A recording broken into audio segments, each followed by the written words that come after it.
Welcome to Compas on the Beat. We have arrived NFL Week 16.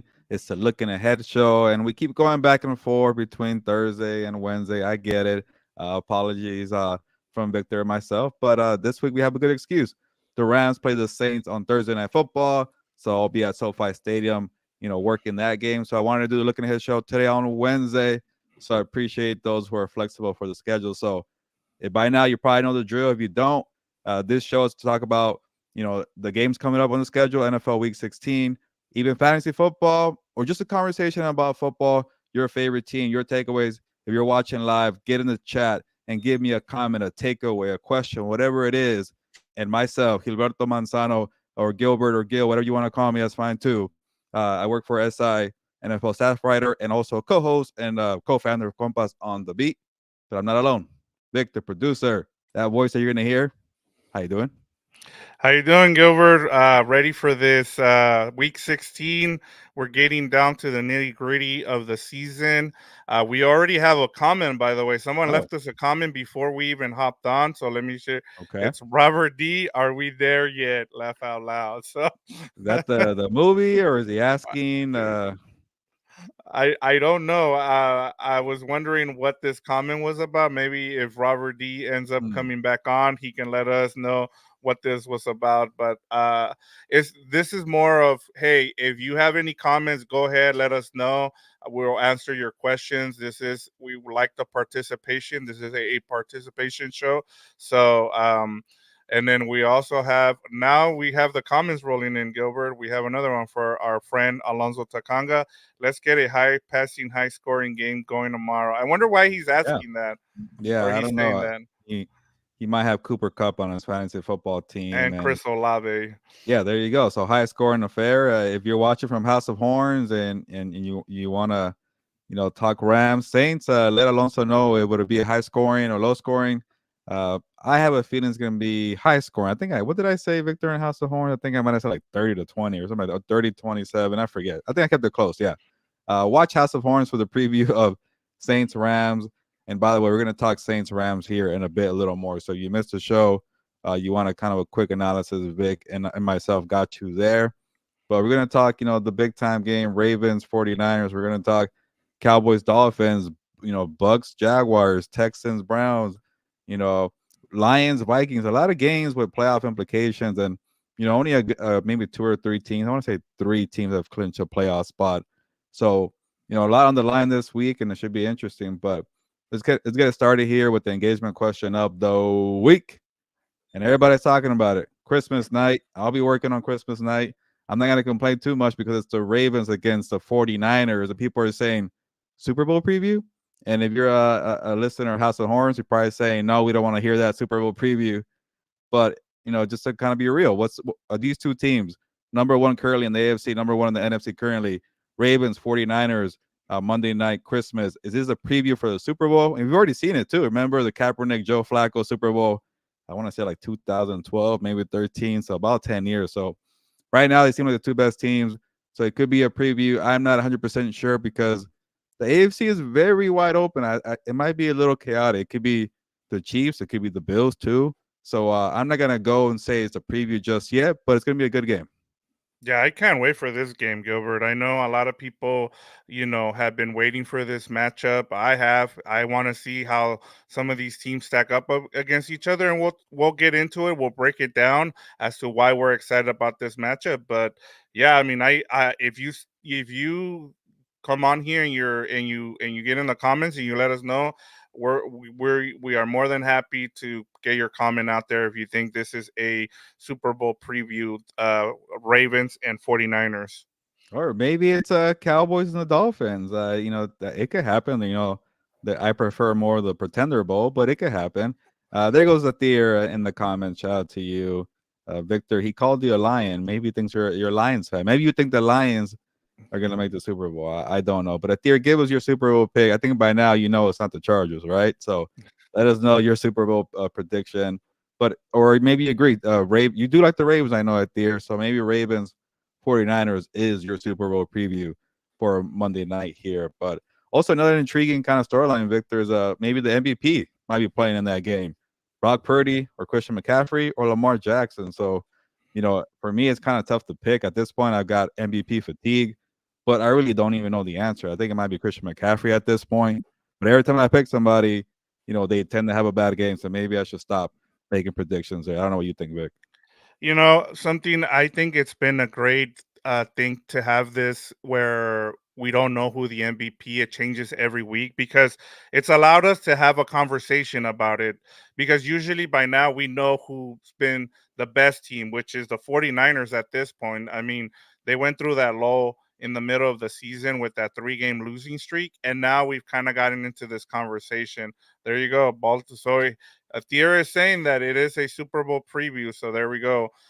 But as for me, I think in terms of what we're gonna, don't think the Ravens made it to the Super Bowl. The other team that's, yeah. I mean, hey, those are, like I said, I'm more than happy to have this conversation because that's what makes the NFL great. We can have these discussions and kind of disagree or Yeah. agree depending on where you're at. Alonso's making me laugh here because of his comment. He's a 49ers fan. I'm going to out you right there. But the other team does sound pretty right. I can't disagree there. There we go. All right, Gilbert, go ahead and we All right. we can get started because Yeah. I'm been waiting all week to get into this game. Our headline game of the week is, of course, Ravens and 49ers. Which side do you want to start on? You know what? Let's go with the Ravens. And again, a quick reminder: you already saw Robert, Alonso, and a tier comment. So if you're watching live here with us, thank you for jumping on and supporting the channel and just having a good football conversation. So be part of the conversation. Drop a comment. If you check us out on Mondays with me and Fernando, same thing here with the comments. I'm on the camera by myself, but Victor's here, so we're not too lonely here. Got the voice. Victor has a great radio voice. That's why we tend to do a little professional style here, but. Don't be shy. Fantasy football. Alonso and Victor are competing in the semifinals of our fantasy football league. I'm currently in the consolation championship bracket. I'm taking it seriously. I need to win that thing over Oscar. So if you have a question from your league, if you make the playoffs, fantasy football wise, go ahead and ask me or Victor, who's doing much better than myself. Or you want to talk about a sports bet that you feel good about? Hey, what do you think about this total line? What do you think about the spread here? You want to double check with us? We're here for that too. But let's get to the comment. Oh, we got a comment here. Yeah, Thier is giving us. He says the team that lost in the regular season are 7-1 in the rematch of the Super Bowl. So, Oh, good yeah, stat. there you go, Thier. We love this participation. I love stats. I'm a big stat geek, so yeah, this is a great thing to keep in mind, Gilbert. So maybe if these two teams match up against each other, we might need to bet on the team that ended up losing this matchup. Yeah, and I'm sure Athir knows that the Lamar Jackson is 18-1 against NFC teams. So Alonso, watch out for that. Lamar Jackson 18-1 against the NFC. But this is not a regular NFC team going to Santa Clara for that game. So we'll see what happens. But there you go. That's the point. Ravens versus 49ers. And the Ravens, I'll start with the positive. They've really been impressive in the passing attack. I was very skeptical of Lamar Jackson as a passer. And then I see him making these throws to Isaiah Likely. He has not missed a beat since taking over from Mark Andrews.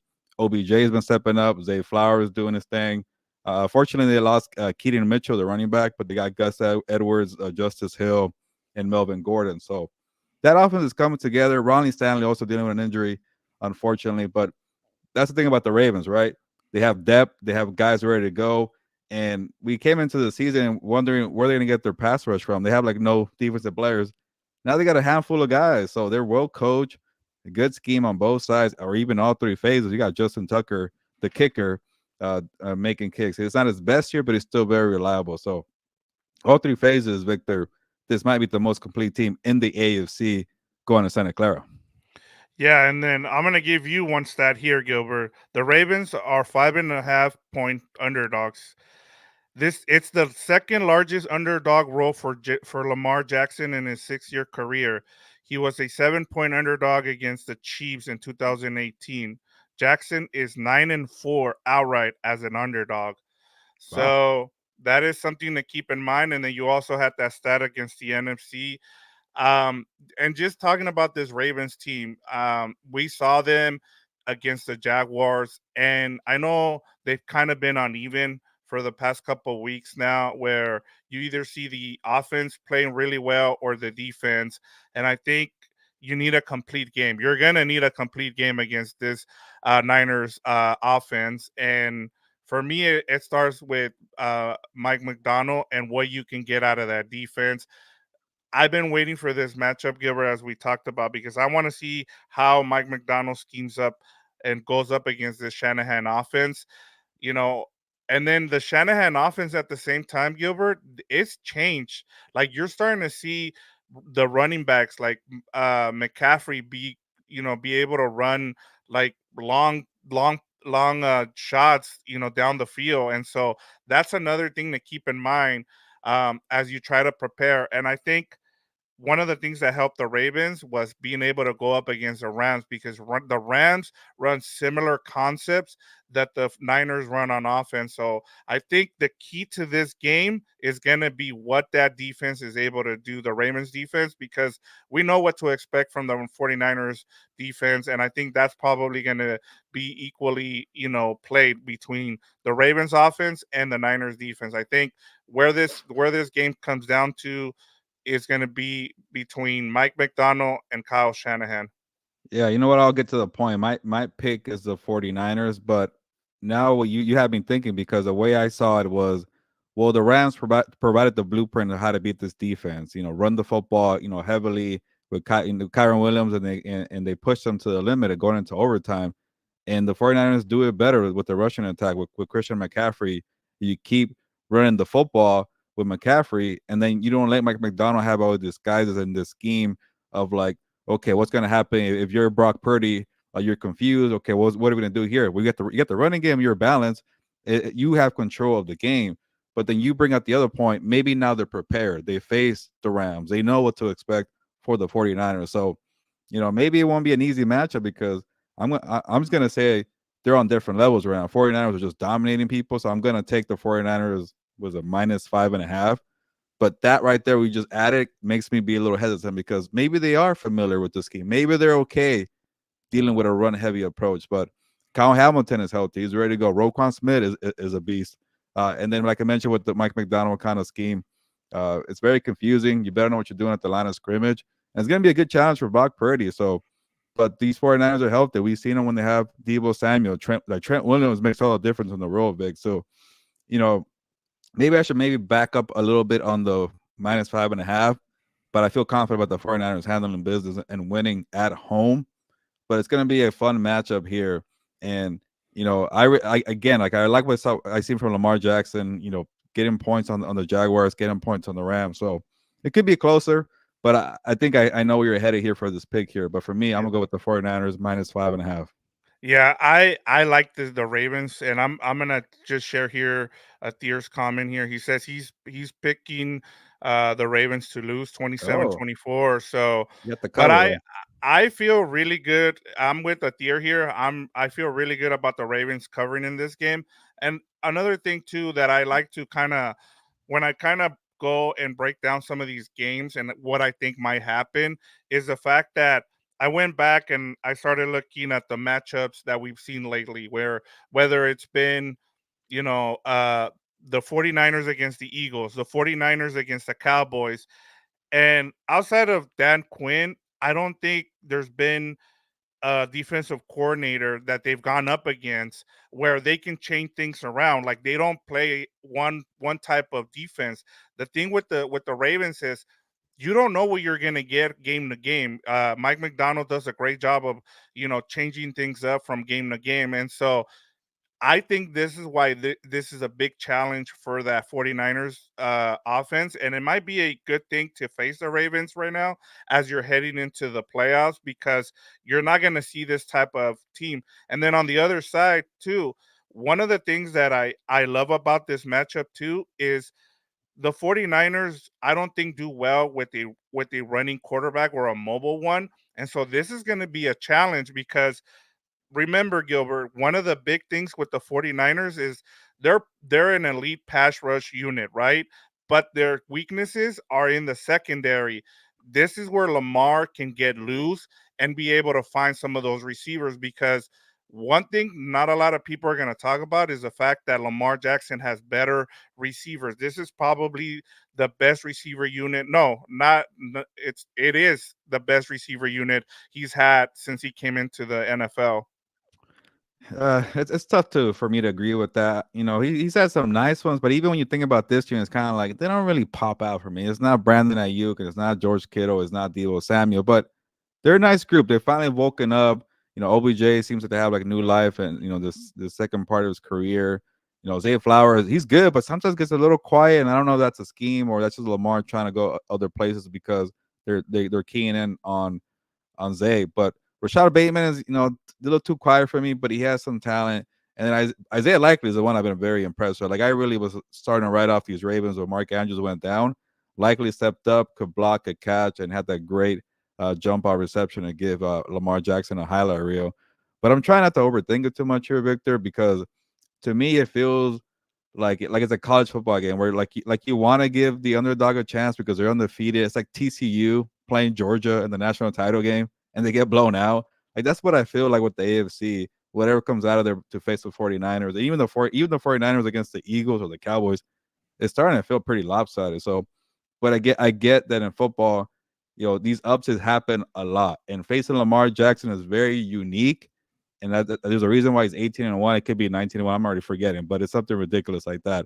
And I think these receivers are capable to put a hurt on the 49ers weak secondary. That's the only weakness they have is a secondary, but you get a lot of pressure and you get Nick Bosa and you get Chase Young. And yeah, it's difficult to contain Lamar because when he's going outside the pocket, you think you have a sack and then you don't, and then he throws a bomb your way. So, you know, I still feel like the 49ers are probably gonna win this. And it feels just to me like a different level kind of game. But hey, probably shouldn't doubt Lamar Jackson. Here we go. We have Alonso Takanga here. I think the Eagles losing and giving the 49ers a cushion is going to take some pressure off and actually help them perform better. 49ers win and cover the line. So, I Oh, mean, really? and then that's the other thing, talking about that line, Gilbert. The Ravens feel pretty disrespected. I mean, they are, one of the top team in the AFC record wise right now. So that's a big line, 5.5. I mean, you are going on the road. The home team usually, you get 3 points. So, they're saying they're 2.5 points better, no matter where they face each other. So, I mean, they're also motivated. They're out to prove something. And then, as Alonso pointed out, I mean, the 49ers have a bit of a cushion here now. I think this would have been a better. It would have been.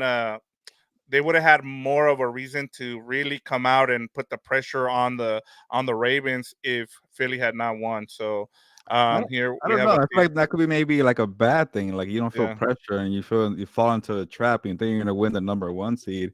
I think there should be a pressure because the Eagles played the Giants twice and then played the Cardinals. So you lose one, you start giving the Eagles a little more hope too. But if Yeah. the 49ers had the business, they could probably wrap it up before week 18 when they play the Rams. Yeah, and to Athir's point, remember the two teams that the 49ers have lost to? They're both been, well, two of them have been from the AFC North, the Bengals and the The and Browns. and and the Browns. So it's another thing to keep in mind, like I said. But you're right.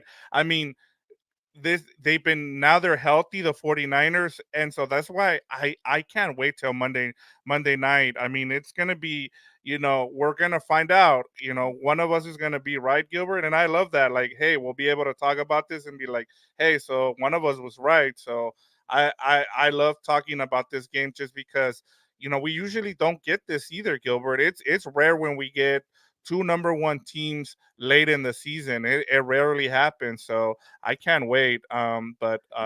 You know, I gotta say, I'm not as excited as you because the last few times we've had a big showdown, it's been like the Cowboys are blowing out the Eagles, or the Chiefs and the Eagles having a sloppy game, or it's the 49ers blowing out the Eagles, or the 49ers blowing out the Cowboys. Like the only good game and we didn't really even talk about it that much, I felt like. But the Bills and the Eagles was a good game in overtime.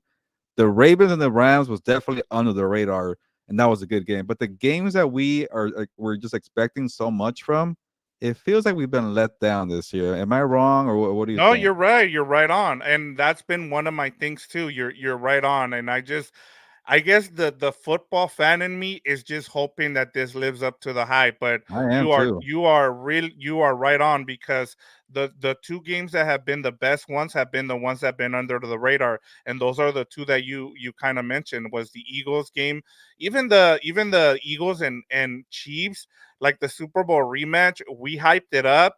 Yeah. It kind of was meh, like it but yeah, you're right on with that. That's a good thing. A deer, he says he has a question. Go ahead, man. We're here to answer Yeah. questions. But Yeah. Gilbert, are you ready? Are you ready for our page two, or do you want to keep talking about One this more game? thing, like I Yeah. do want to see a close game, and I think the uniqueness of Lamar Jackson could give the 49ers fits, but like in the back of my mind, it's kind of like, don't overthink it. Just keep watching what they're doing for the last 6 weeks. And like, and I don't want it to, like, no offense to Alonso, he's a 49ers fan. I just don't want it to be an easy cakewalk for the 49ers. I want people to step up, but these Eagles are limping. The Cowboys are kind of, frauds, I'm gonna say. The Lions had a nice game, but they also feel like frauds a little bit. So, and maybe the Rams could push them, and maybe you'll find that on week 18. But it just feels like there are different levels to it. And maybe when Lamar Jackson and the Ravens get their Monday night, it's gonna change my mind, and we'll see what happens. But yeah, I'm ready to move on. Yeah, no, and that's a great point by you, because sometimes we just go off, what we've been seeing lately, and the 49ers just make it hard for people to be like, "Hey, I think this team can step up." Because at this point, Gilbert, I've even said I've started to think this, and I'm not just trying to, blow smoke up Ram fans, but they might be the only team that kind of matches up with the 49ers at this point in the NFC. I just don't see any other team in the NFC matching up with the 49ers. And I'm not saying that the Rams are going to beat the 49ers. I'm just saying, like, they probably have the best players to be able to match up. But that's, we'll get to that on week 18. All right, Gilbert, let's get to our page two games to watch. We're going to start off with, as you call it, the fraud bowl, the Yeah. Cowboys at the Or Dolphins. or a Super Bowl preview. You never know. Maybe I'm very I guess negative with these teams here, but yeah, I think the loser is gonna be really hurting here, and like, and it's kind of a little sad for the Dolphins that we're all just assuming Week 18 is gonna be Bills Dolphins AFC title on the line. Like we're all overlooking the Dolphins maybe winning the next two games and wrapping it up before Week 18. But the Dolphins got to face the Cowboys and they got to face the Ravens. So maybe it won't be that easy here. And I just don't even know what to expect here. So when it comes to the Cowboys versus the Dolphins, Cowboys were just embarrassing in Buffalo. The Dolphins handled business against the Jets, but then yeah, the fraud bowl, or to be nicer, the pretender bowl here for the Cowboys and the Dolphins. But the Dolphins just lost to the Titans not too long ago. They blew a 14-point lead with 4 minutes to go at home. And that feels like the Dolphins, and they haven't even played anybody good. This is gonna be their first games. I think I want to say since the Germany game when they played the Chiefs and they lost. They lost to the Bills. They lost to the Chiefs. They lost to the Eagles. So they don't really have a big win on their resume. I guess the Broncos for them I because they're was seven, just gonna seven and say, seven. tell the people who their only team it was. I bet you, like you asked us before one of the shows, what was the only five over 500 team at the time, Yeah. and it was the Broncos. We couldn't No, like even like name the right team. now, like if you look at all their wins, the only team with the 500 record right now that they've beaten is the Broncos. They're 7-7. That's not even a good record. So, yeah. So the Dolphins haven't done anything. They're actually a very good rushing team. Like they could run with Mostert and Achan. Uh, and they're doing well, but they don't feel like a physical team. It kind of feels like, okay, they get them to the goal line with some deep bombs, and okay, Mostert, get your 20 touchdowns off of 1 yard gains at the goal line. Achan does a little more in terms of explosive, but he can't stay healthy. So this Dolphins team, I guess, to get to the point, needs to show me they could evolve. They could do in-game adjustments. You could play different styles. You can't just rely on Tyreek Hill. And maybe that game, it was like the terrible Jets. Like they were forced to play without Tyreek Hill, and maybe that could make them better in the long run. Like, hey Tua, you could do it without Tyreek. Hey Jalen, you don't have to be the shadow for Tyreek all the time. You could Jalen Waddle, you could do something. Let people do the penguin in the freaking press box or the suites there, and he had a great game last week. And I kept thinking Jalen Waddle's overrated. He doesn't really do much. And he did something last week to prove me wrong there. They don't really have a tight end that gets involved in the game. Their defense has been better, but the loss of Jalen Phillips is going to hurt too. So we get to find out a lot more about the Dolphins, and then the Cowboys. You better bring it. You got embarrassed. You had a flat performance, and now you have a golden opportunity to win the AFC. I'm sorry, the NFC East. If you win out, it won't be easy because you play Detroit as well, and you play the Dolphins. So win right here and go 3-0 and win the division and play at home because you're so much better at home. Yeah, I'm with you here. Let me Atir, we'll get to your question when we get to Bills and Chargers. And then we have one comment here from DJ Fono. It says, unfortunately, 49ers are taking the Super Bowl. Ravens running back is done after that injury. Yeah. The only one that can take out the 49ers is a Ram. So we'll see if Oh, he's, yeah, there we go. I So, was gonna well, say like DJ's gonna give them the whole title. Then he said that last part, but the yeah, Rams could take them out. Well, okay. yeah, there we go. So, yeah, and then going back to this matchup, Gilbert, and with the Dolphins, I keep waiting. I told you a couple weeks ago that I really was starting to like their defense with what they were doing with Big Fangio, and then once they got Jalen Ramsey back, I thought, okay, this team's gonna take off now defensively. They're not gonna have to rely much on the offense, but the injuries have kind of bit them.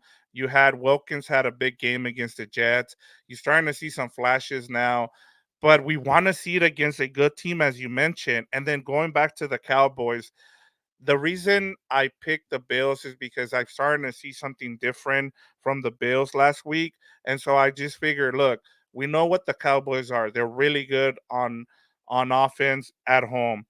My only worry this whole time has been Mike McCarthy, and this was a time where Mike McCarthy had a chance to just shut everybody up, and he got out coached by Sean McDermott, which was kind of not great to see because when the Cowboys have what you want right now. They are good in every phase of football. They're good offensively, and I think one of the things we've talked about with Dak Prescott is the fact that they finally just let him be. Like he's getting to the line and he's able to kind of pick and choose what he wants to run when he gets to the line, and he's been great at doing that. The problem here has been Mike McCarthy, and I think the only reason I'm picking the Cowboys in this game is because I just think they have better talent than the Dolphins, and I think Dan Quinn is probably going to outcoach, you know, um, McDaniel, and that's the only reason I'm going with the Cowboys in this game. I Yeah. love that this line. I was kind of surprised. I saw it at -4 for the Dolphins, and it's been betted down to I think is it -2 now? -1.5 Dolphins. Yeah, Everybody is going with the there you Cowboys go. here, and I Yeah. get that, and I'm gonna agree with you this one. I'm gonna take the Cowboys. I'll take the points or even money line +1.5. But they're just a better team, and they've beaten some good teams, and they beat the Eagles. I guess is their best team, but they've lost also to some good teams. But they've faced a tougher schedule. I feel like they won 5 in a row not too long ago. I want to give the Cowboys the benefit of that, was saying, hey, you went to a tough place in Buffalo. You had a lengthy winning streak. You handled business to get back into the race again. All right, you got one out of your system. That's it. All you got to do now is win 3 in a row, and you're gonna host a playoff game because you've won 15 games in a row at AT&T Stadium. That will probably be your best pass to finally get them past the divisional round, which they haven't done since like '96 or whatever the heck it is. Uh, I was in grade school, so do something. This is your opportunity right here. And I think they're better than the Lions. I think they're better than the Dolphins. So I could definitely win these games. But these Cowboys just like to get in their own way. They like to make it difficult. Mike McCarthy having a great run, and then he gets out coached, like you mentioned here. So, and Dak Prescott, you can't have the stinker like you did last week. McCarthy dialed up plays for you, and you average 3 yards per attempt. How do you average 3 yards per attempt when you had 35 passes or 34 passes? It's not like you're facing a scary Bills defense like you mentioned, but they got out coached, both of them. He didn't know what the heck he was seeing out there. And it was the old Dak Prescott. They took away CeeDee Lamb, they took away the running game. And credit to the Bills on the other side with Joe Brady, the interim offensive play caller. They just called run play after run play after run play.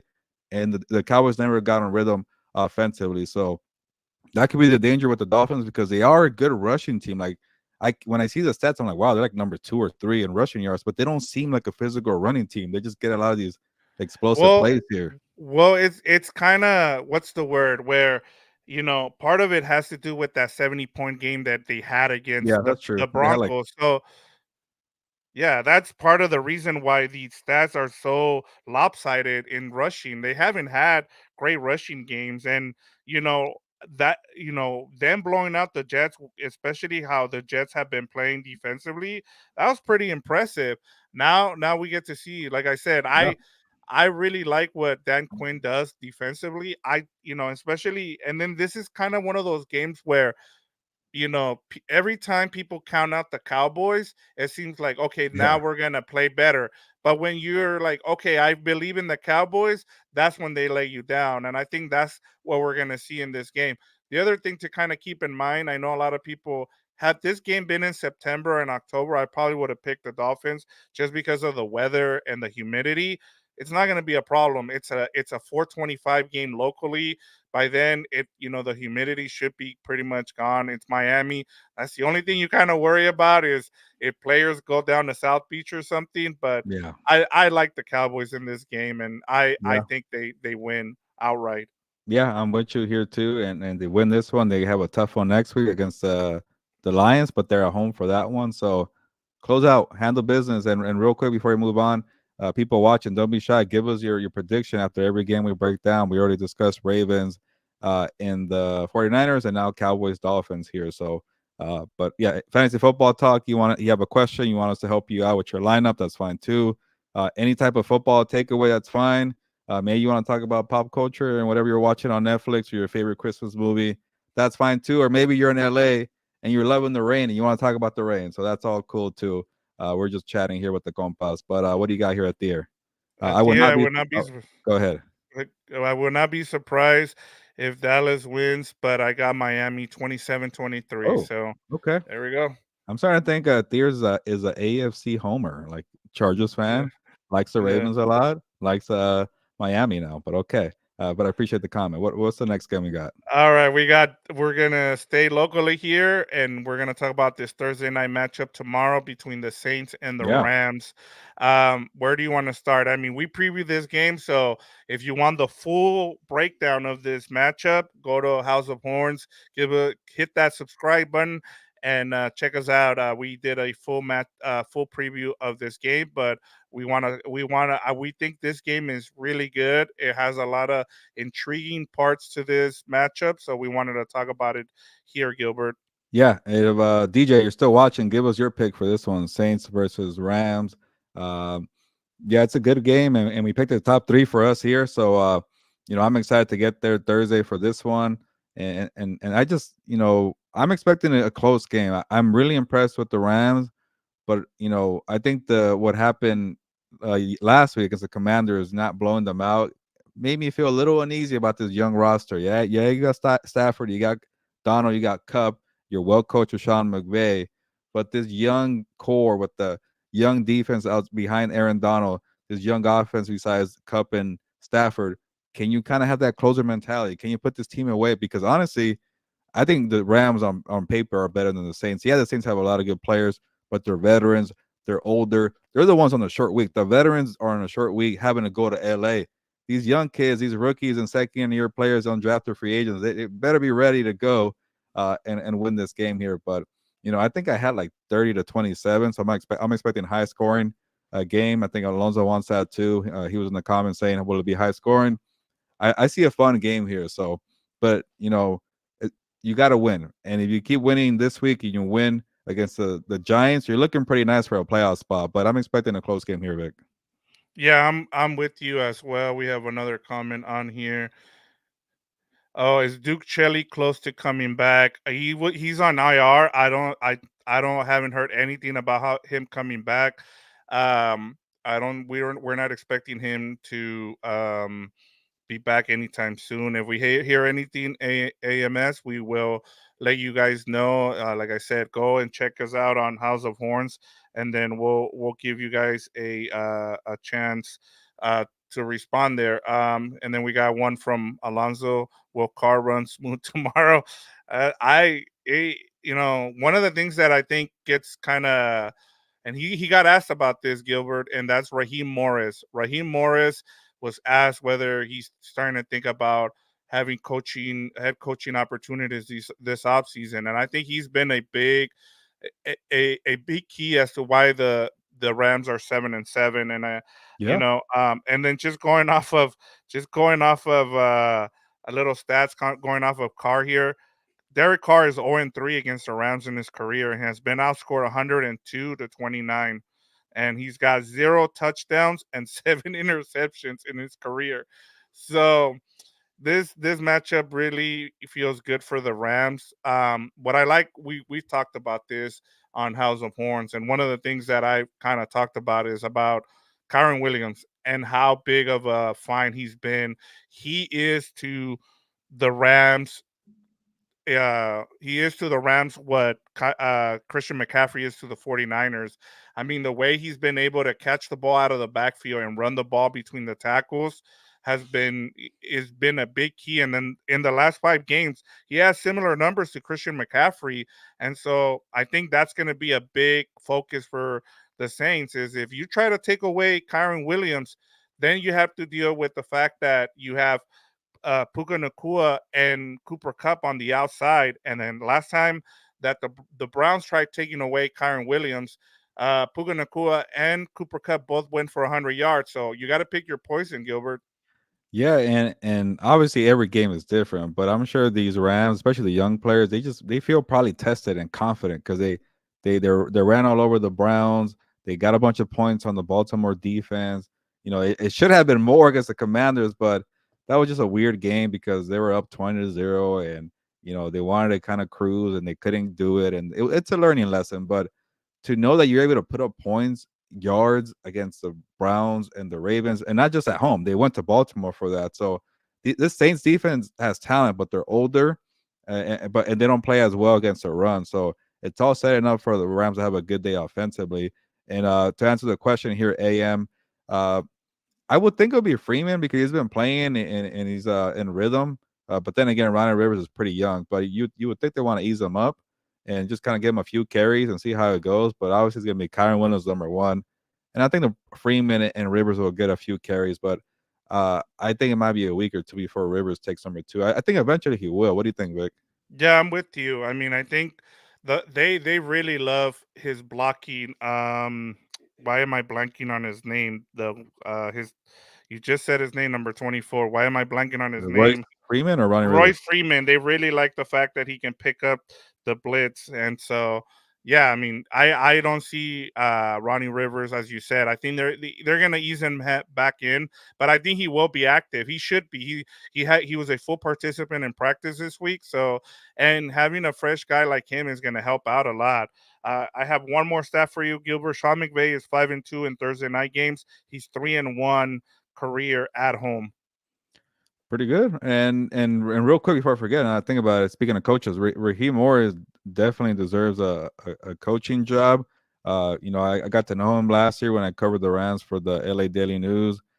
Great with the media, great with players, and he's not just like a players coach. Like you could tell he expects the best of players, discipline, and then this year just shows the work that he's done. Like he doesn't have a lot of talent besides Aaron Donald and Ernest Jones. And after that, it's a bunch of young guys, rookies and undrafted free agents, special teamers who are not supposed to play, full snaps defensively. And he's just making it work with his scheme there. And he's already shown the willingness to evolve his scheme. Like when he came from the Falcons or the Buccaneers, and they asked him, "Hey, can you do what Brandon Staley was doing and just kind of make sure we're in sync?" And he did it, and he's able to teach it. Like some coaches are not able to translate that, especially something that's so foreign to them, scheme wise. He was able to do it. They won the Super Bowl. Yeah, last year was maybe a little frustrating, and he had to kind of reinvent himself a little bit with a young roster, but for the most part, the scheme's been, pretty much the same. They're not blitzing that heavy, and guys are just doing their jobs and their assignments. They get burned a couple times, but they're young. And if you really focus on that part, how young they are defensively and how underrated they are, I'm sure maybe some owners and some coaches, some GMs will take that seriously when they give him a look because he deserves a job and he hasn't got it yet. Yeah, especially when before the season, people kept saying, "Well, it's Aaron Donald and who?" And Yeah, we're starting to see you got guys like Ernest Jones, you got Akilo Witherspoon, you got guys in that secondary. Now they're not names that are the gonna stand. rookies, Turner and Byron Young being ready. That's because of him too. Yeah, and that's the development that has it has to do with coaching too.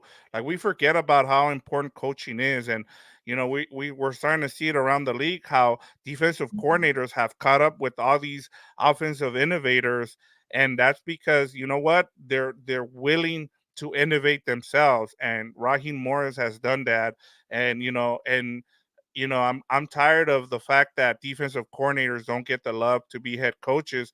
We're seeing it right now with the Texans. D'Amico Ryans is coaching his butt off because you know what? It doesn't matter whether you're a defensive coordinator.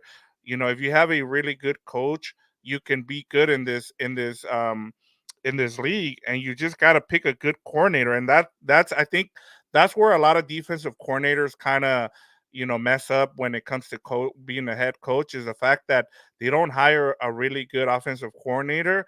And I think that's part of the reason why Mike Tomlin and Bill Belichick are struggling, is because they Mm. made terrible hires when it came to offensive coordinators. And we'll talk about this because I'll talk about that later on, because I think that's something to talk about. But we have Athir. We're getting to your comment. I believe the Rams will win 31-21. He says, Papapa Fernando is crazy. Thinks the Rams beat the Lions in the playoffs. Hell no. Rams will get smashed at Detroit. Sorry. Jeez. We'll see. Okay. I want to get that matchup, but like we were talking about we were talking about what we want to see. I think in the regular Compas episode, we talked about, I think the Seahawks probably get the number 7 seed, and then you have the Rams get the Seahawks get the 7 seed, they face the Eagles, and then you get the Rams with the 6 seed, and they face the Lions. And if we get Matthew Stafford going back home to Detroit to take on his old team, and you got Jared Goff, I'm sure he's got some things he wants to prove to Ram fans. I'll take those matchups on Wild Card Weekend, Gilbert. Yeah, Lions have a tough one. Vikings this week, and then they play the Cowboys next week. So we'll see where they land. But let's move on here, Vic.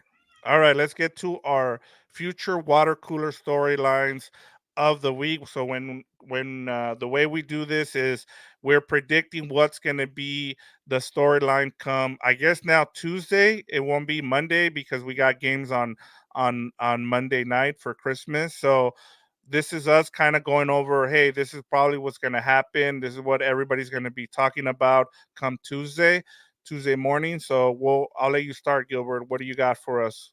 Yeah, maybe mine might be good news for Charger fans. And if you hear the cat crying in the background, he's on something right now. But yeah, this might be good news for the Chargers fans if this comes to fruition, because if Mike Tomlin becomes available, you better jump on it. Dean Spanos, you better pick up the phone and say, Mike, are you interested in coaching Justin Herbert? So I think the Steelers are going to lose to the Bengals, and I'll get the spread in a bit. But I am tired of the Steelers. Terrible offense. They lost 30-13. They went up 13. I'm sorry, yeah, 30-13. They went up 13-0 against the Colts, and then gave up 30 consecutive points. So you got Mitchell Trubisky. People are saying it's so bad. Go get Mason Rudolph. And it doesn't even matter. Rudolph, Kenny Pickett, Mitchell. This is the most annoying team for me in the NFL. I respect Mike Tomlin. Usually wins 9 or 10 games. That's a big deal to me. Consistently has a good defense. And the offense, he just kind of he's botched it with the coordinator hire, Matt Canada. They got the wrong quarterback. So, he's a great coach, but he hasn't had it in the last couple of seasons. But I think he'll bounce back. So if the Steelers, for some reason, are just saying our standards are so high that if you get one losing season in 17 seasons, you're out of here, then I don't know what they're smoking over there, because you better keep Mike Tomlin. If they don't, he's going to be in high demand, and it could be a Chargers candidate. But obviously, I think if the Steelers lose to the Bengals, they're going to start focusing on 2024. And then you might hear some like national chatter saying, yeah, maybe Tomlin could be out. But I feel like at the end of the year, Steelers are going to wise up and say, okay, we got to keep this guy. But I think after this loss here that I'm predicting, Steelers should focus on 2024. Yeah, I'll start off here with the whole Mike Tomlin thing, and you're right on. If he gets let go, he's gonna get signed right away by a team looking for a coach this offseason. So this is where I'm gonna go with this, and I think that Mike Tomlin, if he gets fired, you got to look at two things here as to why that is gonna happen. I think the front office has a little bit of responsibility here as well, where we're gonna say, well, you decided to keep Ben Roethlisberger after he was already done, and I think part of the criticism is if you start looking back and you Yeah. say, look, what happened here? What happened here with this team is the fact that you decided to keep Ben Roethlisberger past his prime when he was already done, and you didn't do Tomlin any favors there because you wanted to be loyal. Part of the problem with the Steelers is they're way too loyal. You want loyalty, you want to see it. We've seen they've only had three coaches in their franchise history. It's been Nolan, um, Cowher, and now Tomlin. Now, where I'm gonna go with Tomlin and why he deserves some blame here as well is the fact that he didn't hire offensive coordinator. We talk about the Rooney Rule and how either you're with it or you're against it. You either want to see it go away, but I think this is where it hurts coaches. Is you want to be able to talk to other offensive innovators and you don't because you've been there so long, you don't go out and talk to other coaches, and I think that's been part of his problem. The same thing here, it goes to Bill Belichick. He hired dudes that he knew instead of going out and saying, hey, like, just look at Saban. Saban's been able to get offensive coordinators, and he's done a really good job of doing that. I don't understand with these two guys, and that's been the difference between Bill Belichick and Mike Tomlin compared to John Harbaugh. Look at John Harbaugh. He's gone and went and got two guys from college because he saw that the both offense and defense were changing around him. And these two guys who are defensive guys decided, you know what? I'm just gonna hire a guy that knows how to do motions in Canada. And then you have Bill Belichick, who was like, I'm just gonna hire my defensive coordinator to run my offense. So that's part of the problem here. So I'm with you. If Tomlin gets fired, he's gonna learn from this and Yeah. he'll hire a good offensive coordinator. I think you if you're the Steelers, you give him one more year, see who he hires as your offensive coordinator. Yeah, the one thing I'll say about that is when you try to like, expand and go away from your friends, the one downside is that we saw with the Panthers. They try to do an all-star team of coaching staff, too many cooks in the kitchen, too many guys with goals and maybe some backstabbing or competitive. And it was just nobody was familiar with the Panthers. Now, a perfect example is Sean McVay. He reinvented, like, he got a lot of crap for firing most of his coaching staff this past off season, but it worked out. He knew what he had was broken. He had to adjust. He got some coaches from New England, some coaches from Tennessee, obviously the Jets, 49ers, and kind of just put everything together. And that's credit to the hiring process to see if we vibe together. Can we get together? What are your goals and your career path? Can we get together and work for a year and make it work? So they did that with Sean McVay, and he jumped ahead of the curve. And when it comes to Mike Tomlin and Bill Belichick, they haven't done that. They're a little older, and they've won so much in their past 10 years. Like, hey, why am I going to keep fixing this when it keeps working every year? So we'll see what happens with the Steelers there. And those are some good points by you too, Victor. But who do you got here? Because I have the Bengals -2. They're going to Pittsburgh, so it could be a little tough. Yeah, I'm going with the Bengals here. I've been riding that Jake Browning train. I'm gonna stick to it to the end of the season, and like as you said, I'm not a believer in the Steelers. I think what's crazy is if we're so used to with Mike Tomlin getting to we're saying like he's such a team that does well when nobody expects a lot out of his team, but he's not great. Like I think they got way too many expectations once they started off well, and now that we've seen the dip, people want to get rid of him. And Thier, we'll get like I said, we'll get to that comment that you want to ask about the Chargers. I will be talking about Bills Chargers, so we'll get to it. So Yeah, don't and don't AM, worry. I think you're correct on your Yeah. comment. Yeah, you do get a third round pick. That's what it is. I So think it's a silly rule, but those are the rules.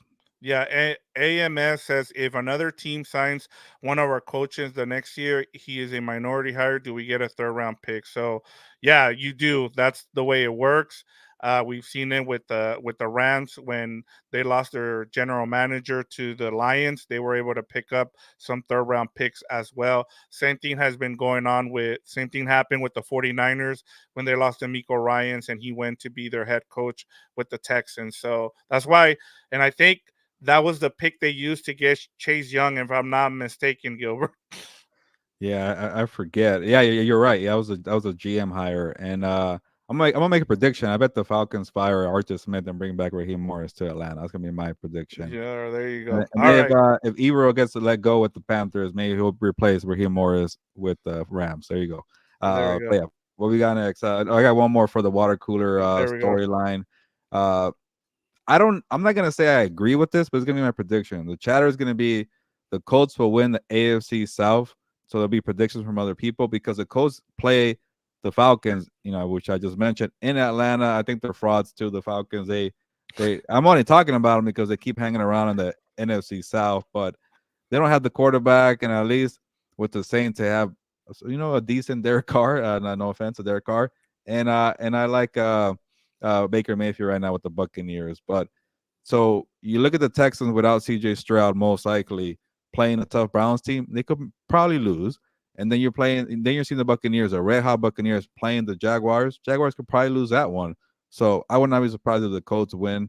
But then again, the Colts struggle on the road, but they do have the easiest matchup of the weekend, and that will put them in first place if the other two teams lose. I still think there's too much football left to determine the division in 1 week. But that will be the talk, I feel like, when the Colts beat the Falcons. Yeah, this was one of the questions that I had for you guys on rapid fire was what happens because it's a three-way tie right now. You got the Colts, the Jaguars, and the Texans, and unfortunately, CJ Stroud isn't going to be ready to go for a second straight week. So, that kind of dampens, things for them. But I think I'm with you on this one with the Colts. But talking about the Falcons and everybody just jumped off that bandwagon. You looked at that schedule; they had an easy schedule. They just are and I told you last week too with the whole Arthur Smith thing. I think he's starting to lose that team. He's starting to lose people who have been in his corner. And the problem too, Gilbert, is the fact that if you go back to last season, they are a way better offense with Marcus Mariota. When they had Marcus Mariota last season than they are this season, even though they have better talent. The other crazy thing is that their free agents have actually hit. So how is it that and their defense is better, but yet Yeah. the main problem is Arthur Smith, and so yeah, that's a lot. But in terms of the Colts here, I like that just because, as you said, they have the easier schedule, and I just really like what Shane Steichen has done, and that's an underrated defense. That not a lot of people talk about. I mean, they're a turnover machine. They turn teams over a lot, and so especially if you have them in fantasy, which I do, they've been getting about 15 points a game for the last 4 weeks or so. Yeah. But yeah, this is one of my best bets, so I'll wait for it. Did you give your prediction for this game? Yeah, I'll take the Colts. It's just a plus. It's a pick 'em +1. Give me the Colts here. And to your point on the Falcons, like, you know, maybe the only excuse that Arthur Smith had was like, hey, well, you guys never got me a quarterback. You kept waiting for a quarterback. You didn't even want to trade for Lamar Jackson. Remember when people were saying, oh, we're gonna Yeah, go and trade for that Lamar? you know what? Great point, because they were the first team that said, "Oh no, we're not interested in Lamar Jackson." Are Well, you guess sure? what? Now you're gonna because you didn't even try to go and get him. Guess what? Arthur Smith's gonna lose his job. Yeah, and then like you got a better defense. You added a Bijan Robinson, and the only good thing that was working for them last year was their running game. Tyler Algier was decent, got 1,000 yards rushing, and now you get Bijan, one of the most talented running backs in the draft. And last week, 7 carries for 11 yards. What are we doing here? It's like year three, 21, 22. Yeah, year three of Kyle Pitts. And you do nothing. 3 catches for 37 yards. Drake London, a first round pick, 2 catches, 24 yards. You're supposed to be an offensive genius. He has not gotten done. So Shane Steichen, I think, is an offensive genius. He's doing great things with the Colts. So give me the Colts to beat the Falcons. And maybe I should give you my my annoying list eventually, but the Falcons will be on it behind the Steelers. But Yeah. what do you got for this one? Here, let me give you this comment before I give you mine here. He's AMS says 49ers defeated the Rams without Cup and Williams not at his best. Yeah, And yeah, that's part of the reason. We a can't wait different for that. team. Yeah, it's a different team. I like I said, they, I'm sure you hopped on after we were talking about this, but the Rams are probably the our best equipped to match up well with the 49ers. We will see. We can't wait till that week 18 Hey, matchup. And if by the way, 49ers and the Ravens is close, that or even the Ravens beat them, that tells you a lot about the Rams going to Baltimore and going to overtime, and that will tell you where they are too. Like it's gonna be kind of a good measuring stick just to kind of compare.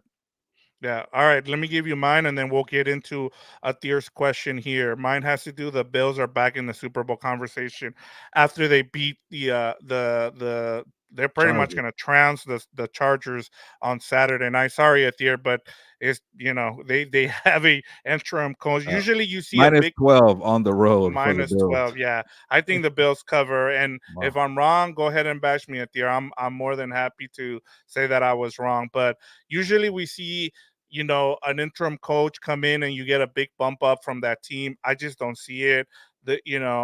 Easton Stick, I'm sorry, but he's not a NFL quarterback. He should not be out there. I would give Max Dugan a try here just to see what you have in the Or Will rookie Greer.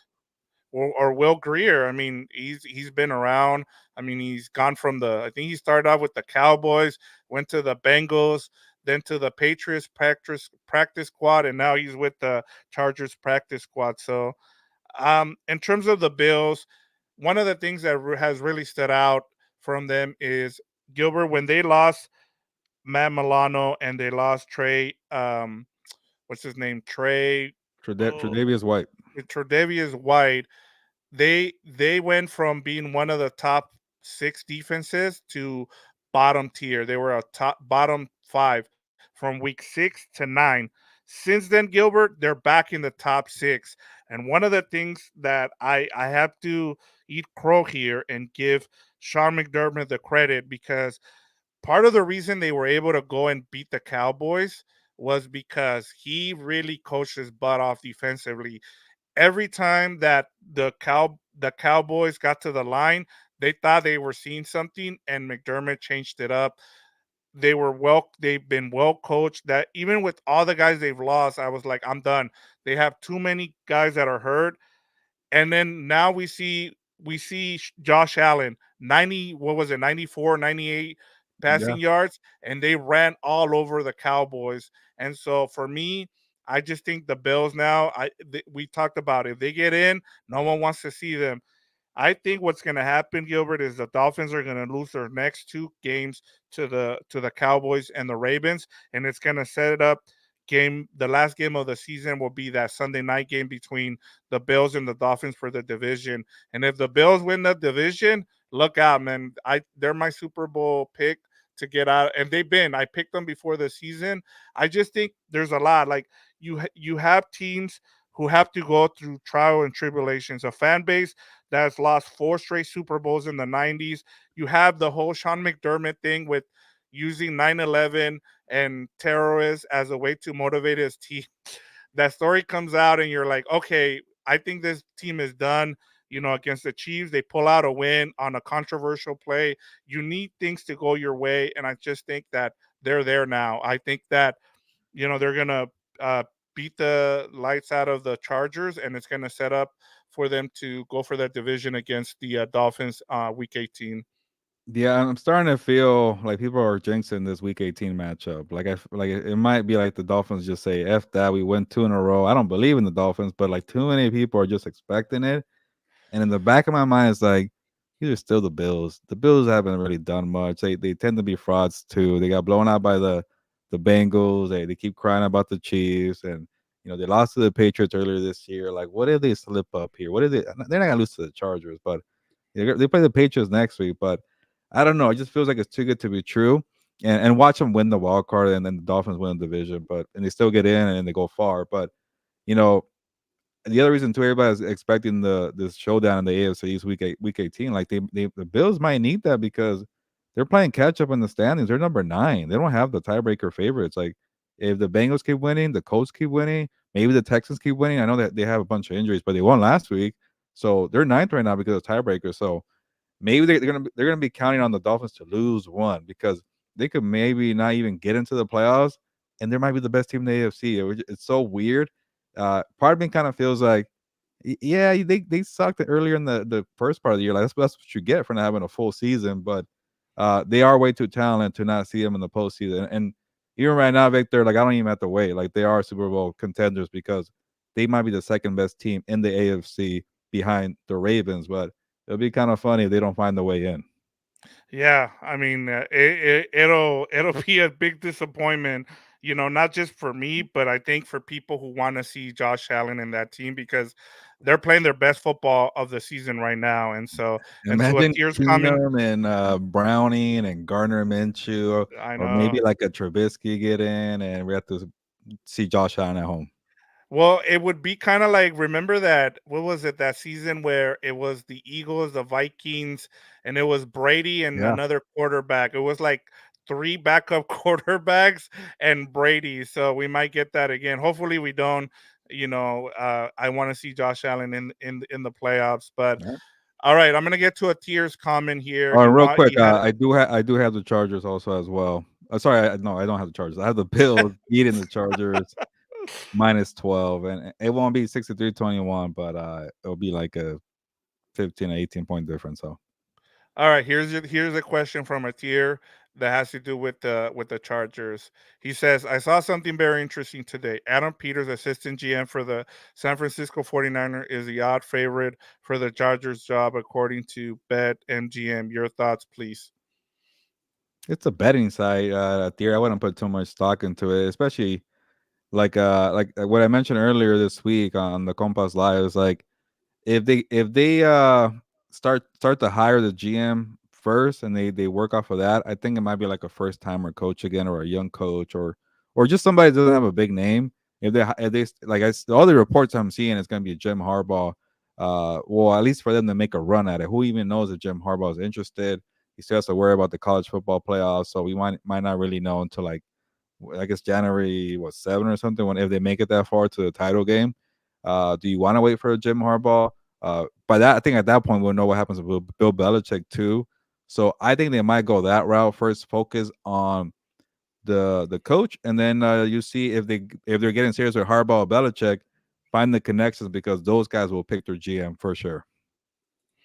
Yeah, and I mean, we'll see what happens, and like having to wait for Harbaugh, that's also not a great thing because you want to be able to have your coaching staff in place, and you also want to have your GM and your coach, on the same page. We don't you don't want to see that whole thing going around where he gets to pick the players he wants. As Bill Parcells used to say, if they're not gonna let me pick the groceries, then how am I supposed to cook this dinner? And so that's part of what you want to have.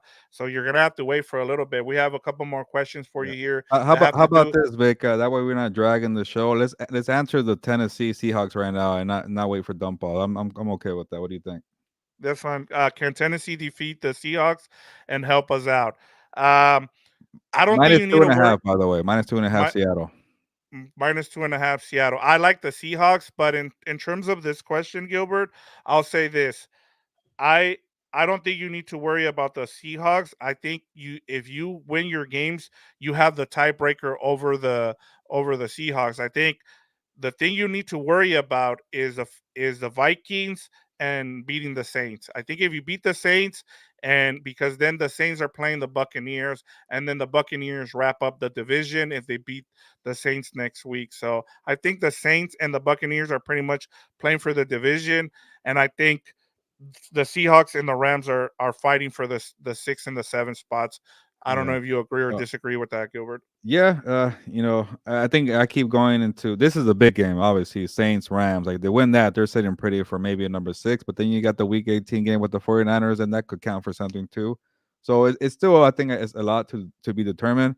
But to answer this question, I think the Seahawks are gonna win. The Titans though are tough at home. They're well coached. Mike Brable, you're tough. I don't know what's gonna happen with Will Levis, by the way, he did have an injury in that Texans game. If he's not able to play, they go back to Tannehill, and he wasn't really good earlier this year. So the only thing that with the Seahawks, they kind of feel like they're playing with fire. They go back to Geno. Why not keep going with the momentum that Drew Lock got on Monday Night Football? Like I said, keep riding that, but they might go back to Geno, so they might mess it up themselves.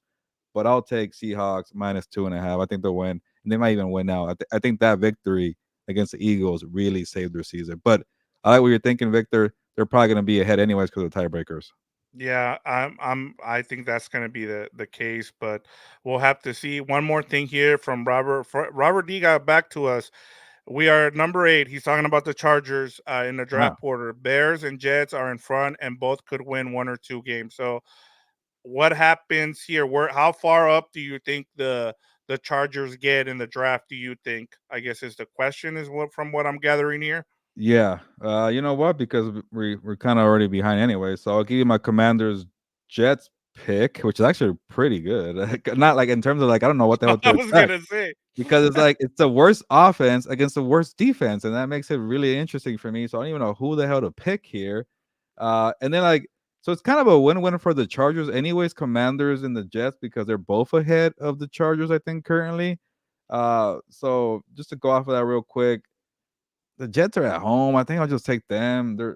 And I'll go with the Commanders to cover +3. I don't know what you think, Victor, but to answer your question, I could easily see the Chargers losing out, Robert, and get like a top 6 or top 5 draft pick. I don't know about top 5. 6 sounds about right. Somewhere in that 6, 7, 8 range because the Commanders are gonna keep losing. I think the Patriots are gonna keep losing. The Cardinals are gonna keep losing. The Panthers are gonna keep losing. The Bears might win a couple games and the Jets might win a couple games. So maybe that's where you get that number 6 spot. So I do like that pick there. But Commanders Jets gonna help out the Chargers regardless. But what do you think about that game, Vic?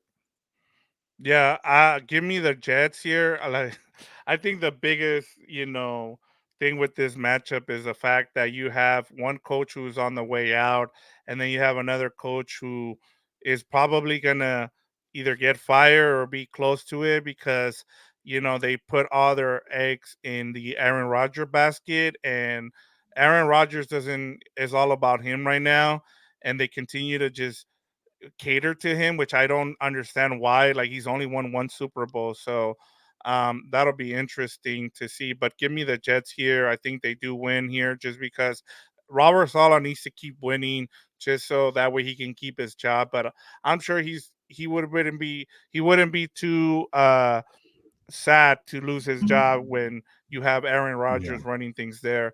And then one more thing here from And Robert he's D. correct though. The Jets do play the Patriots at the end. So somebody has to win that game too. So there you go. So you might get if the as Fernando said. I mean, he pretty much said that they were probably going to lose out, and he's been right outside of 1 game. So if that happens with the Chargers, then you Yeah. have, you probably get all the way up to the 5. I think the Commanders are pretty much set at number 4, and then you can jump up to 5. You'll probably end up number 5 or number 6. So, and I know not a lot of people want to talk about the draft yet. I know the Chargers do, Charger fans, because that's what they're looking forward to now. But I think a lot of teams are gonna play for pride, and you Yeah, just yeah. I never think know. real quick, I think the two New York teams will play for pride, the Giants and the Jets, and then the Titans will play. They're always tough, and then you got the Bears. They're all because the Bears need like the coach needs to win, the quarterback needs to win because it might be on their way out.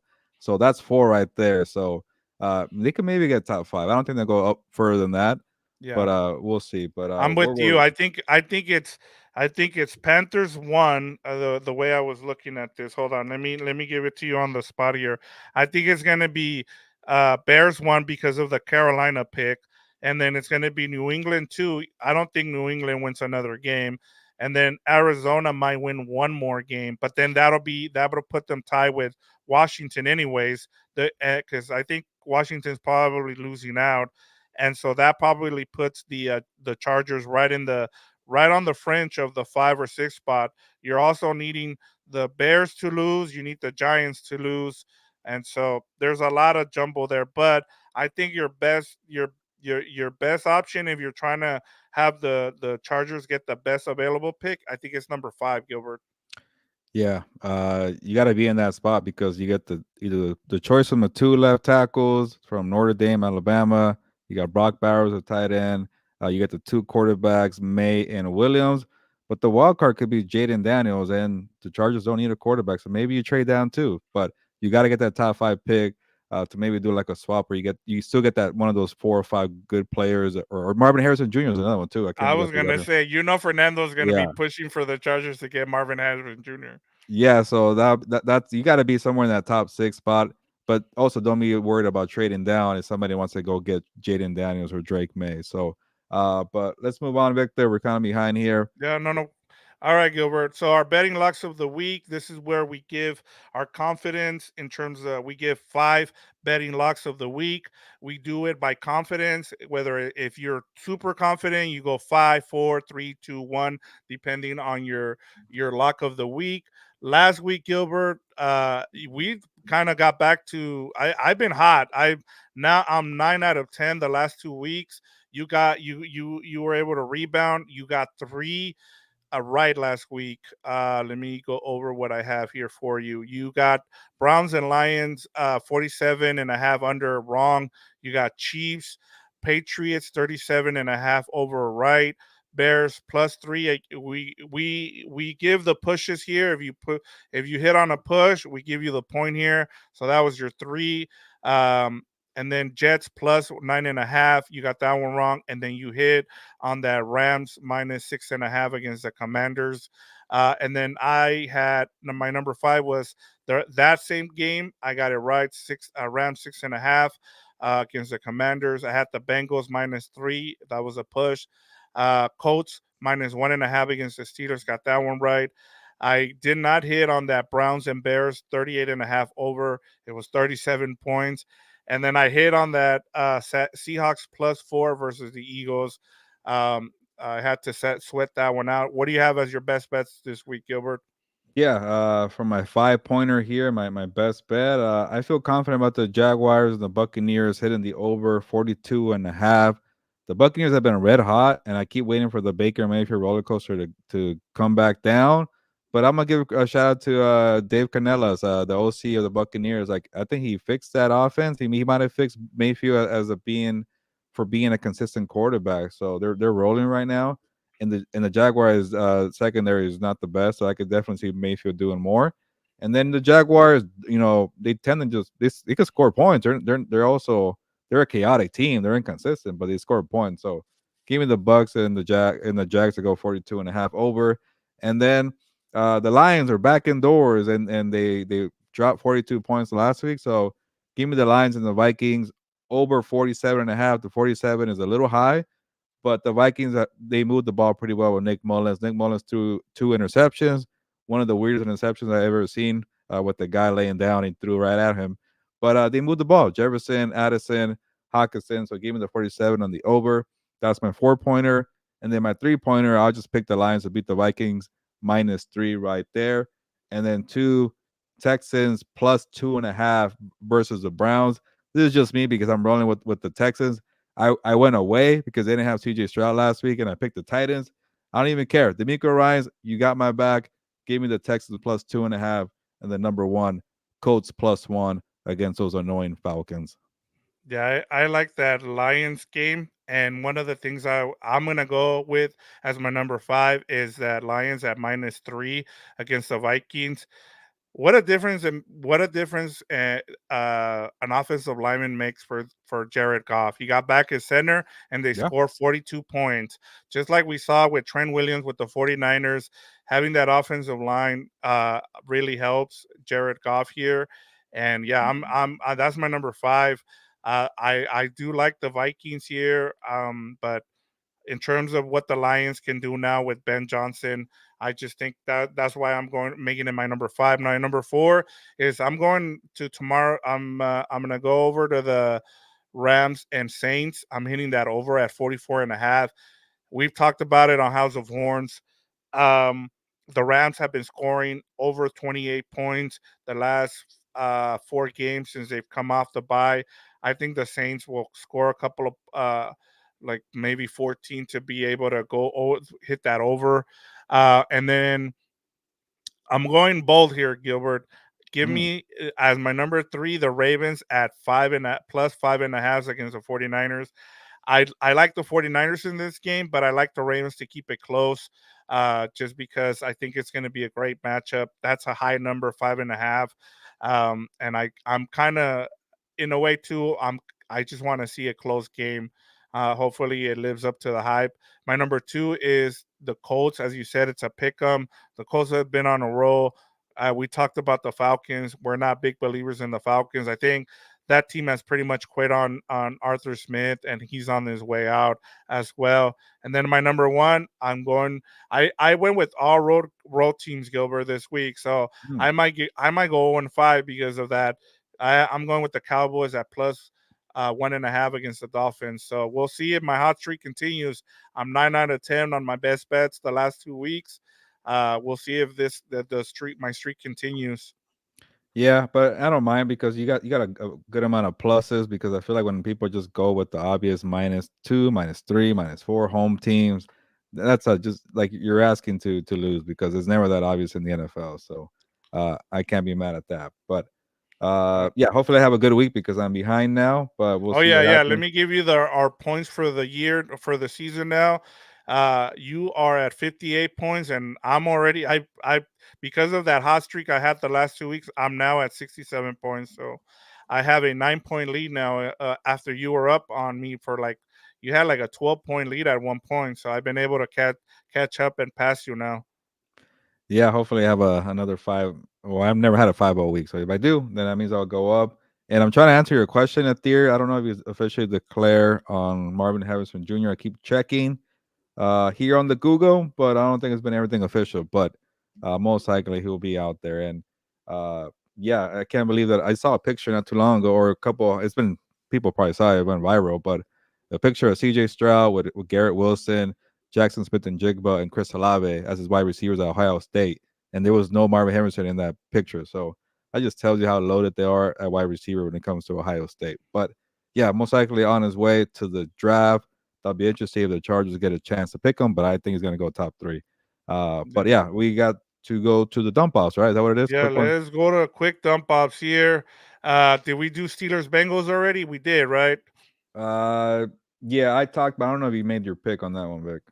You Give probably, me oh, you the did. Yeah, you did. You went yeah. I Bengals. went Bengals. Okay. Bills Chargers. We already talked about that one. Colts Falcons. We already talked about that. You gave your pick, right? You're going with the Yeah. Colts, right? Yeah. Packers Panthers. Oh, let me give you the spread here for this one. Obviously, I'm taking the Packers, but the Panthers did beat the Falcons last week. But you know what? I don't know why, but give me the +5 on the Panthers. Packers win. They're at home, yeah, Panthers. yeah. Give me. I got the Panthers right last week. I told you they get that second win. But I know I'm going with the Packers here. The Packers are in desperation mode. I really like the future of this team. They've been able to get really good.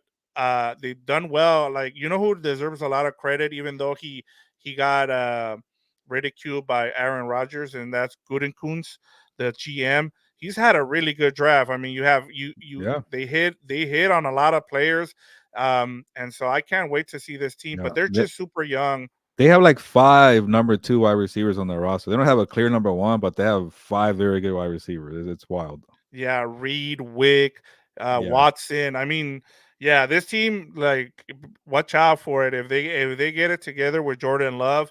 That that's one of those teams you want to keep an eye on. If those kind of like what we saw with the where we're seeing with the Rams right now. If they get it, if they get they continue to hit on those draft picks and they spend their money. That's part of the problem with the Packers is not a lot of players want to go play in Green Bay, so they have to hit on their draft picks. All right, Gilbert.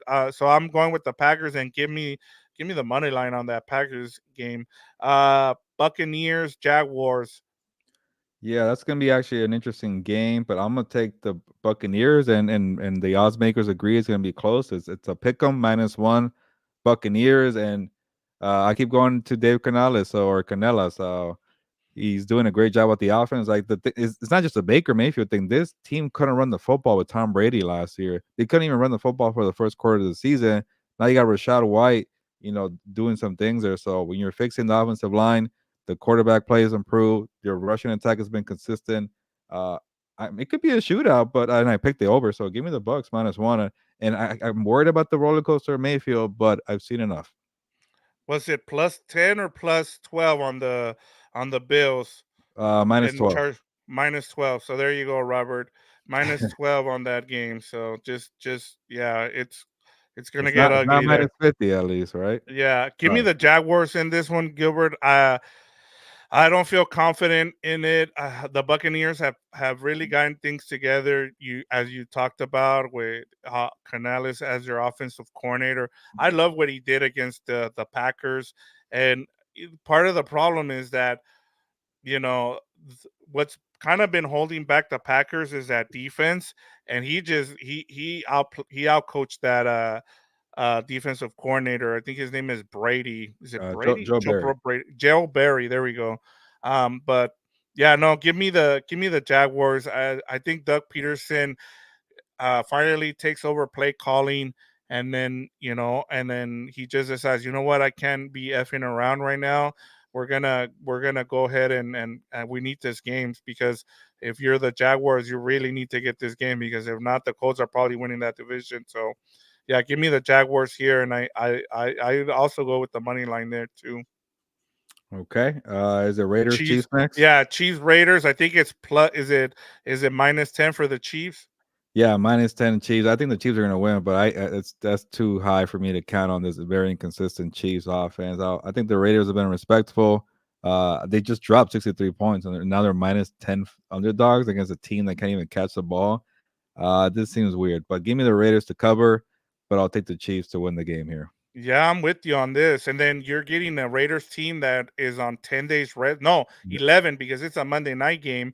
Yes, Oh I yeah. get it. Yeah, and I get it. The Raiders haven't been good in those 10 a.m. games, but we're not picking them to win. We're just picking them to cover here. So yeah, give me the Raiders to cover here. I think they keep it close. And they're getting back Colton Miller at left tackle, and then you have Josh Jacobs ready to go. Yeah, I'm with you. I think they keep it close. Okay, what's the next Ne- one? Is it Next one is Texans Browns. okay? Okay, I got it. It's -2.5 Browns on the road because CJ Stroud probably won't play. Let's see if Nico Collins plays. But and I keep doubting the Browns, but I also really like them too for some reason. I picked the Bears to beat them last week. I almost got it, freaking Hail Mary. Before Uh, you make your pick, Joe Flacco was also on the injury report with the foot oh, injury. okay, then I'll feel better. That maybe because I'm like, it should have been a little higher, but I guess I'll take the. It was like my +3 on the Texans. I would have jumped on it, but the 2.5 kind of scares me. But I'll take the Texans +2.5. And this what they showed me last week without Stroud. You know, Singletary stepped up.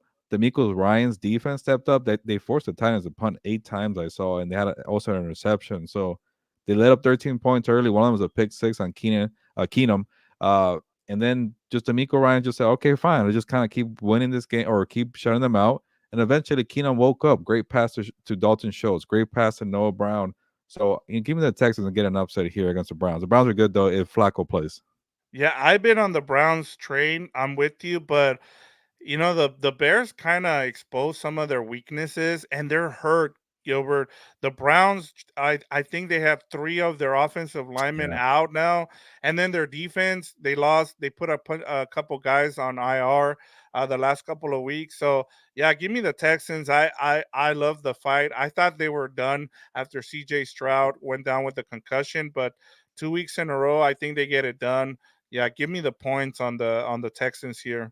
Okay. Next one, I think we talked about was Seahawks Titans. I Yeah. think we said we both like the Seahawks here. Bears and Cardinals. Yeah. Bears are -4. And I would have jumped on this from one of my top 5 bets. But then the Bears just they scared me last week. Like, yeah, they were close, but Justin Field wasn't really accurate in the game. He struggled, and the Bears are just they have some good days and some bad days. And the Cardinals are still competitive, but I feel like the Bears will win this game. I just don't like the cover.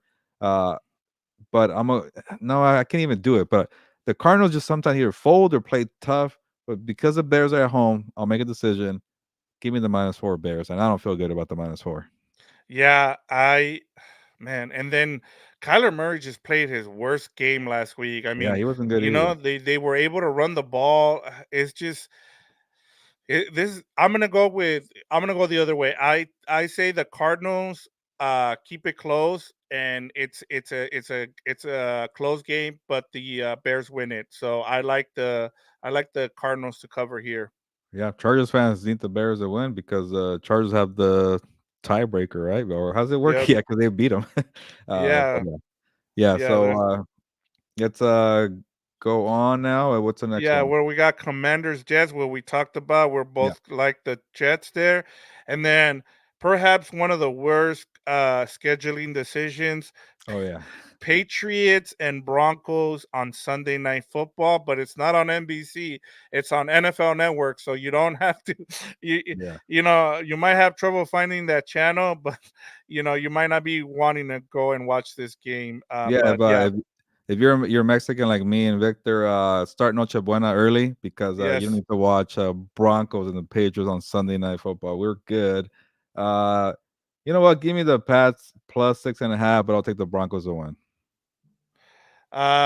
Give me the Broncos here as well. I think the Patriots are pretty much just, trying to get to next season. I thought the only thing I can think of, Gilbert, here is that Bill Belichick really wants to stick it to Robert Kraft and pull out a win here. So I'm sure a lot of Charger fans are going to be rooting for the Broncos, which is weird Yeah, because, you know, I think if the Patriots win, though, I mean that might help. But you're gonna yeah, need a lot of losses here, and you have the tiebreaker over them. So either way, it doesn't really matter. So I think, yeah, I'm with you. I like the Broncos here as yeah. The well to Chargers did cover. not help their case by beating the Patriots and the Jets and the Bears, but Yeah, those are the teams.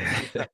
but we got one more, I Yeah, think, or is that yeah, it? Giants and Okay. Eagles. Another game that is right in the. It's like you have that sandwich and you put the meat right in the middle, and you're like, "Let me get this out of here." Same thing here with the Giants and Eagles with this Yeah. game on that Monday night, Monday Christmas Day, triple header.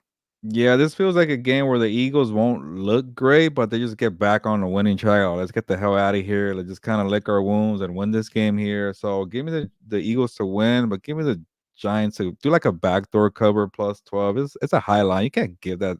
I can't see a broken Eagles team right now covering with the 12, but they'll win, I think. I'm gonna go the opposite way. I think they do. I think the Eagles, they've been able to smash some of these teams that they really. We saw what happened in that AFC. Well, no, NFC. Was it the wild card game, or was it no? It was a division because they beat the Giants, beat the Vikings, and then they played the Eagles, and then they just got smashed. I think the Tommy DeVito Cinderella story is pretty much gone at this point. And I think the Eagles, they need to show that they can blow out teams because they've been in a lot of tight games. And I think the offense with Jalen Hurts they're gonna go for the jugular here, Gilbert, just because they need a kind of prove that they can beat up on inferior teams. So give me the Eagles Yeah. to cover here. I don't know. I feel like it's asking a lot for this team with so many issues. They're gonna win for sure, but yeah, minus 12. Yeah, they could win by 14 and keep it close. But yeah, that's it. I think we got them Yep. all. There 16 we go. games, 90 minutes here chatting with the compas. I appreciate Robert, Athir, Alonzo, AM, DJ, anybody who dropped a comment here. That's much appreciated. And did I miss anybody? I'm trying to look here. No, I think I got everybody. But yeah, it makes the show much better. It's we get to talk and just just chat about football. So I appreciate everybody stop by and checked in. Yeah, it's always appreciated. It's been one of the cool things. We haven't decided whether to do it on Wednesdays or Thursdays, but I think we're gonna stick with Wednesdays because this is when we get the most interaction, it seems like, because I think it was kind of quiet after that Chargers and Raiders Thursday night football game. So, if Yeah. you haven't, go ahead and go and subscribe to What's Up Bolts and also House of Horns. Those are our Chargers and Ram channels. We're trying to get to 1,000 subscribers on those channels. So if you know anybody, go ahead and let us. You have any friends that are Chargers or Ram fans, or just football fans. We get into all kinds of stuff on those two channels. So help us get to 1,000 subscribers on there. So Yeah. hey, if you're a Chargers fan, go and subscribe, help us out. We're trying to get, like I said, we're trying to get to 1,000 subscribers in both of those channels, Gilbert. Yeah, especially if you're a Chargers fan and you haven't subscribed to What's Up Bolts, they need one more for 600, and that would be awesome for all of us here. So get that.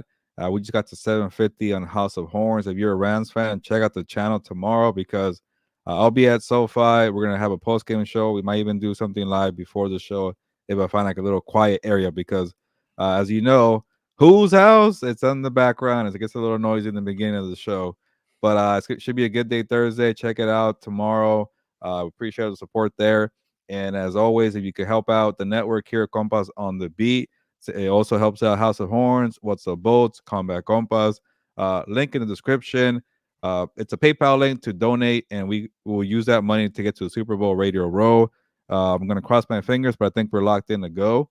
But housing, equipment, things like that, that definitely costs money. But Robert got a comment here. Fern, when are you guys getting one of those Bolt City guys on the show? Fernando's not here, but I will ask him. He really loves the podcast. I think Robert, you were chatting with Fernando on Monday about it. So yeah, you know what? It'd be kind of cool to get somebody on, uh, especially now with less teams to worry about. Have more time during the playoffs. We'll do more interviews. But yeah, and if you ever check us out for a live episode, a super sticker, a super chat, whatever the hell they're called, uh, will be much appreciated too. Our guy Jesse gave us one last week. Doesn't have to be a big donation, but anything counts, and it'll help us for the Super Bowl Radio Row because we're trying to get maybe a couple Charger players, a couple Rams players. I want to get a boxer on. I want to get a UFC champion. I want to get a pro wrestler.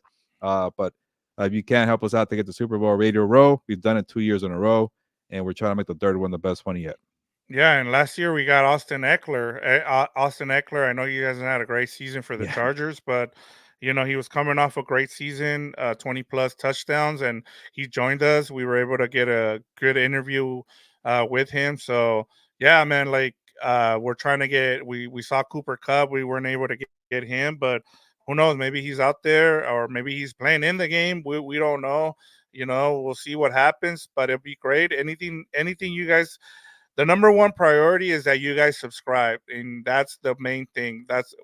We're not asking you guys to give us any money unless you want to go ahead and donate. You like what you're seeing here, but otherwise we just want to make sure that you're subscribed, and that's the biggest thing you can do is help us out Yes. by subscribing in the other channels. And just dropping comments like this, that's awesome. It makes us feel like we're not talking to anybody. We're not alone out here, but we're never alone with the compas here. So Robert, I appreciate you. Thank you, Robert. You're the best. Thank you for doing that, and thank you for sticking around. You're giving Athir a run for his money because Athir also likes to drop a lot of comments here. We appreciate that. Like I mentioned, AM Alonso, DJ. Good night here, Victor. But let's Yep. get ready for Thursday Night Football. Should be a busy day, but a good one. Saints versus the Rams, and then we move on to some Saturday football. Chargers and the Bills. We'll see if the Chargers pull something out there. Maybe Chargers fans don't want to see them pull something out because they're all about the draft right now. And then a bunch of games on Sunday and the mega game on Monday, 49ers-Ravens. So it should be a big week, NFL Week 16. Thanks again for jumping into the Looking Ahead show where we talk all things looking ahead in the NFL. But on that note, ya nos vamos, pues vámonos.